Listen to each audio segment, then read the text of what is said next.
या ठिकाणी मुंबईवरून संजय राऊत साहेबांचा संदेश या ठिकाणी आपल्यासाठी येणार आहे।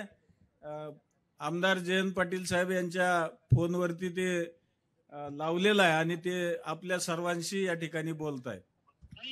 राऊत साहेब बोलू शकता आपण। हॅलो हा साहेब बोला आपण। हॅलो, जय महाराष्ट्र सगळ्यांना। जय महाराष्ट्र। मी खरं म्हणजे आज माननीय जयंतराव पाटील यांच्या बरोबर येणार होतो आजच्या आपल्या यात्रेसाठी शुभारंभाला।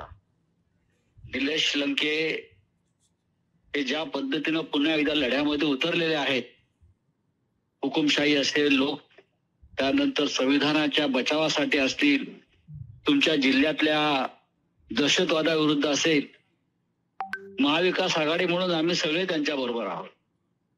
आणि कधी काळी निलेश लंके शिवसैनिकच होते, त्याच्यामुळे शिवसेना पक्षप्रमुख उद्धव ठाकरे यांनी त्यांना कायम आशीर्वादच दिलेला आहे, आपल्याला माहित असेल। पण आजच्या या सोहळ्यासाठी, कार्यक्रमासाठी इच्छा असूनही येता आलं नाही। पण मी इतकं सांगेन की ही यात्रा पुढे चालणार आहे।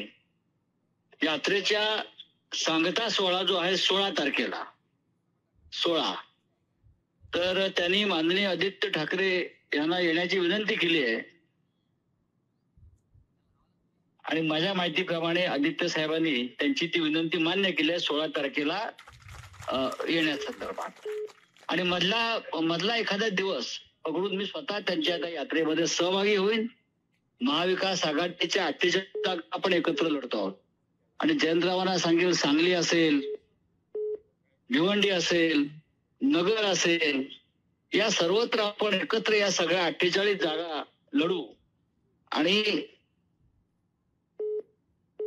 दिल्लीमध्ये आम्हाला पाहण्याची फार इच्छा आहे। आपण सगळ्यांनी त्यासाठी काम करू। तूर्त मी एवढंच सांगतो, कारण मी स्वतः रायगड जिल्ह्यातल्या एका कार्यक्रमात आहे, पण लवकरच नगर जिल्ह्यामध्ये येईन। जय हिंद, जय महाराष्ट्र। राजकारणातील प्रत्येक अचूक बातमीचे सर्वात आधी अपडेट्स मिळवण्यासाठी सरकारनामाच्या सर्व सोशल मीडिया प्लॅटफॉर्मला लाईक, फॉलो आणि सबस्क्राईब करा।